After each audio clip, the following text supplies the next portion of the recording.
because you actually did what they charged you with.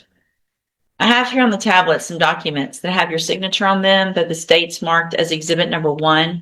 Before you signed these, did you go over them with Mr. Parker? Yes. Do you fully understand them? Yes, ma'am. And do you understand, if I follow the agreement that you've made with the district attorney, that you'll be waiving or giving up any right to appeal? Yes, ma'am. Do you also understand, if you're not a U.S. citizen, that a plea of guilty or no contest may result in your deportation, exclusion from admission to the country, or denial of naturalization under federal law? Yes, ma'am. State tenders number 1. Objection. It's admitted. Is there any evidence that Mr. Bell is not competent? No, Your Honor. All right, sir, I'm going to find that you entered your plea of guilty freely and voluntarily. Find that you're mentally competent and you understand the nature and the consequences of your plea. Find sufficient evidence to find you guilty, and at this time find you guilty of driving while intoxicated, third or more. Sentence you in accordance with that agreement to a term of 8 years in the institutional division of the Texas Department of Corrections. You will receive credit on that sentence for any time that you've been in custody that the law gives you the right to receive. I will also, as part of that plea agreement, sign the dismissal in cause number 25 DCCR 1211. I'm handing you the trial court certification. Shows that this was an agreement that I followed, and so you have waived your right to appeal. I also handed you a written admonishment regarding your ineligibility to possess a firearm or ammunition. Because of the judgment entered against you, you're ineligible under Texas law to possess a firearm or ammunition. Possession of a firearm or ammunition could lead to charges against you. If you have any questions about the laws that make you ineligible to possess a firearm or ammunition, or about how long that lasts, you can talk with Mr. Parker. All right, good luck to you, sir. You go back with the bailiff. Good morning, sir. Are you Sean Joe Johnson? Yes, ma'am. And Mr. Johnson, in cause number 26 DCCR 0924, you're charged with a second-degree felony offense of aggravated assault with a deadly weapon from March 6th of 2026. Your indictment alleges that you were previously convicted of burglary of a habitation, a second-degree felony, July 8th of 2016. And then after that was final, you were again convicted of burglary of a habitation, a second-degree felony, February 15th of 2017. And what that means, sir, is that if you go to trial and you're found guilty, you would be considered a habitual offender with a minimum punishment of 25 years in prison up to 99 years or life. Do you understand? Yes, ma'am. And I have here on the tablet a plea bargain rejection that you've signed with Mr. Parker. And I'm guessing you guys, it says months are checked off. I'm sorry. I'm followed up. Yeah. So it shows that the district attorney's office has made an offer if you wanted to enter a plea of guilty for a 12-year term in prison. You have every right to reject that offer and have your case set for trial. Just want to make sure you understand what the possible consequences are if you go to trial, what your options are if you want to plead guilty. Do you understand all that? Yes, ma'am. And do you want to reject that offer and have your case set for trial? Yes, ma'am. All right, we'll get that done. Mr. Johnson, Mr. Parker has been appointed to represent you. He's one of the cases. He's one of the lawyers who handles a lot of cases for me here as a court-appointed attorney. With your permission, I can release him and appoint a new attorney who can begin preparation for trial a little quicker. Is that okay with you? I'm gonna do a attorney. So I'm going to release Mr. Parker. We will appoint someone today, Mr. Johnson. They should begin preparation for trial very soon. Mr. Smith, is there any reason to believe or anything that you're waiting on that offer would be reduced with a different attorney?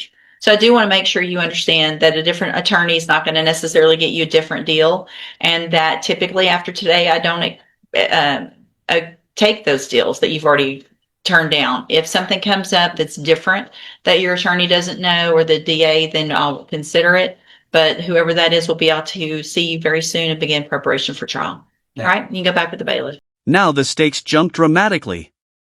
The prosecution is offering 12 years, while the judge explains that a trial conviction could expose him to a much harsher habitual offender range of 25 years up to 99 years or life, based on the prior convictions alleged. But he still has the right to reject the deal and go to trial. The big question is, was rejecting that offer a calculated decision or a huge gamble? She's been to St. Pete twice. Good morning. Are you Stormy Fulwell? Yes, And will your client waive the formal reading of the motion? Yes, Your Honor. Ms. Fulwell, raise your right hand, please, ma'am. Do you swear or affirm the testimony you're going to give in this hearing will be the truth, the whole truth, and nothing but the truth? Thank you. You can put your hand down. Ms. Fulwell, in cause number 2138655, I have a motion to revoke your community supervision. Shows that you were placed on probation January 26th of 2022 for possession with intent to deliver a controlled substance, a first-degree felony. And that was a 10-year term in prison that was probated for 10 years. Is that correct? The motion alleges that you violated your probation. It alleges in count 1 that you provided a urine sample January 26th of 2026 that tested positive for methamphetamine. Is that true or not true? January 22nd. January 22nd of 2026, excuse me. Is that true or not true? Yes, ma'am. True or not true? Thank you. Count 2 alleges that you failed to provide verification of performing the community service hours as required. And is that true or not true? True.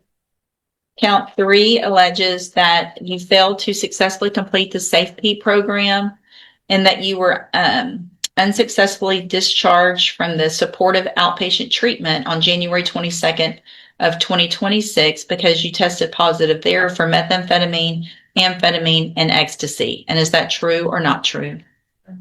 True. Count 4 alleges that you failed to submit to alcohol or drug screening January 21st and February 2nd of 2026. Is that true or not true? But that is not true. Count 5 alleges that you're behind in your court-assessed fees as of February 6th of 2026 in the amount of $4,205. Is that true or not true? True. Did you enter your pleas of true to counts 1, 2, 3, and 5 freely and voluntarily? And did you plead true to those counts because they're actually true? All right, then I'm going to find that you entered your pleas of true to counts 1, 2, 3, and 5 freely and voluntarily. Find those counts true. Find sufficient evidence to revoke your probation.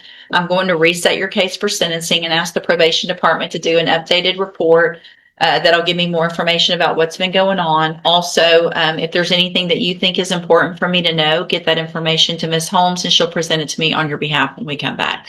All right, you can go back with the bailiff. Thank you for being here, ma'am. That warning from the judge is hard to miss. She is telling him that this agreement is essentially a break he should not expect to receive again if he returns with another similar offense. And the scooter or Snickers bar line makes the point very bluntly. The judge is focused on the repeated pattern, not just the value of whatever was allegedly taken. Good morning, sir. Are you Ronald Barrett Jr.? Yes, ma'am. And Mr. Parker, will your client waive the formal reading of the indictment? Yes, Your Honor.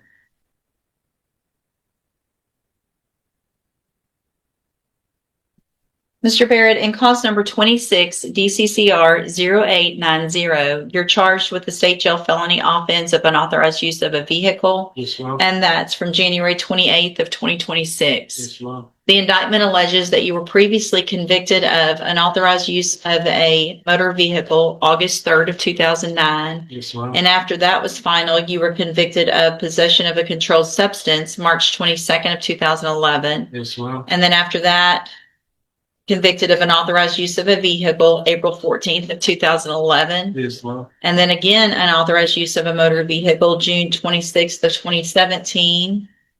And then burglary of a building August 24th of 2022. Yes, ma'am. And how do you plead to that charge? Yes. And are all those prior convictions true? Yes, ma'am. I don't understand this agreement at all. Judge, the vehicle in question is a scooter taken from a known address. The complainant is well known. And Both me and the court. I will also tell that there's been some cooperation with Okay. law.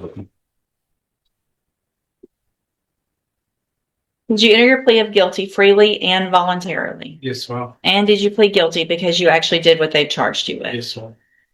I have here on the tablet some documents that have your signature on them that the state's marked as exhibit number 1. Before you signed these, did you go over them with Mr. Parker? Yes, ma'am. Do you fully understand them? Yes, ma'am. And do you understand if I follow this agreement that you've made with the district attorney that you'll be waiving or giving up any right to appeal? Yes, ma'am. And obviously you can tell that I don't like this agreement, but I understand there's some circumstances that Mr. Nichols and Mr. Parker have negotiated for that. Yes, ma'am. I want you to understand if you come back in here on another offense where you're stealing a car or getting into a building or stealing, I don't care if it's a scooter, I don't care if it's a Snicker bar, Yes, ma'am. you will not get an agreement like this again, regardless of what you've done. Do you understand? Yes, ma'am. Do you also understand, if you're not a U.S. citizen, that a plea of guilty or no contest may result in your deportation, exclusion from admission to the country, or denial of naturalization under federal law? Yes, ma'am. State tenders number one. Objection? It's admitted. Is there any evidence that Mr. Barrett's not competent? No, Your Honor. All right, sir, I'm going to find that you entered your plea of guilty freely and voluntarily. Yes, ma'am. Also that you entered those pleas of true freely and voluntarily. Yes, ma'am. Find that you're mentally competent and you understand the nature and the consequences of your plea. Yes, ma'am. Find sufficient evidence to find you guilty, and at this time find you guilty of unauthorized use of a vehicle. Find this prior offense is true. Sentence you in accordance with your agreement to a term of 2 years in the Texas Department of Criminal Justice. Yes, ma'am. You will receive credit on that sentence for any time that you've been in custody that the law gives you the right to receive. Yes, ma'am. I've handed you the trial court certification that shows this was an agreement that I followed, so you have waived your right to appeal. Yes, ma'am. I also handed you a written admonishment regarding your ineligibility to possess a firearm or ammunition. Yes, ma'am. Possession of a firearm or ammunition could lead to charges against you. Yes, ma'am. If you have any questions about the laws that make you ineligible to possess a firearm or ammunition, or about how long that lasts, you can talk. And now the agreement is officially carried out. The judge finds him guilty and imposes 2 years under the negotiated sentence. He also receives credit for eligible time already spent in custody and is told that he has waived his right to appeal under the agreement. What do you think? Was the sentence fair considering the prior convictions and the deal that was negotiated?